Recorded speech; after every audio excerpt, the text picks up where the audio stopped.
Hi, this is Mark Cupp, Executive Director of the Lower Wisconsin State Riverway Board, with your weekly Riverway report. River is looking pretty low. We're at a little bit below normal flow for this time of year, and the trend upstream from the Prairie du Sac Dam shows continued low flows. Looks like a very nice weekend, but there is a chance of some thunderstorms this evening, so we'll have to keep an eye on that and see how much rain comes to the valley and in what kind of amounts upstream as well as locally. But it looks like there'll be plenty of sandbars available regardless for this weekend's activity as we start looking at August winding down. Where has summer gone? Kids will be in school before you know it, semester starting in college, and all of a sudden we'll be looking at fall activities. But for now, you can still get out there and enjoy the Lower Wisconsin River by canoe or kayak or motorboat or stand-up paddleboard, whatever your enjoyment is. Or you can just travel the Lower Wisconsin River Road or the other scenic byways around the Lower Wisconsin River Valley. As far as activities going on as summer winds down, we always encourage you to go to the Riverway website, lwr.state.wi.us, and that gives you links to various other sites such as the Lower Wisconsin River Road Scenic Byway, scenic60.com, or travelwisconsin.com, where you can use the search engine to find out about regional events. I really want to focus today's weekly video report on frac sand mining. We've been discussing this issue at the Riverway board level for many months, and in fact my first involvement with this goes back over a year as some of the preliminary work was being done by Pattison Sand Company and the 4 landowners who are proposing an industrial sand mine in the town of Bridgeport, Crawford County. For some of you, when you see this video, the board will have already held a special meeting which is slated for Thursday, August 22nd at 5:00 p.m. at the Crawford County Administration Building.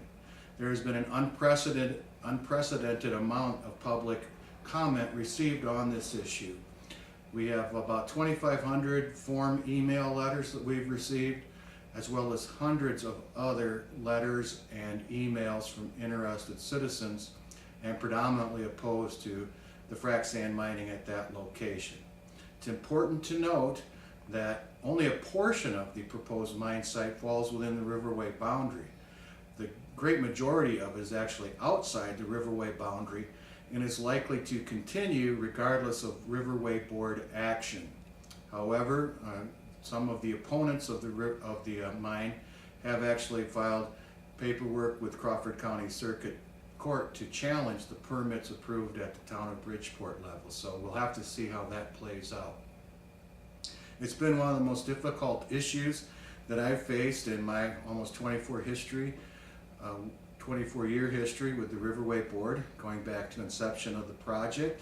And I know it's been very challenging for individual board members who are weighing this decision. And frankly, as we sit here on Wednesday, August 21st, I don't know which way the board's going to vote tomorrow. So it's going to be very interesting.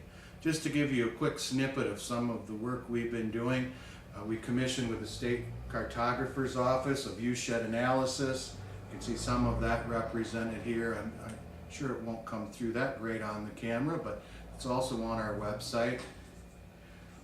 We have various aerial photographs that we've taken that show the Riverway boundary.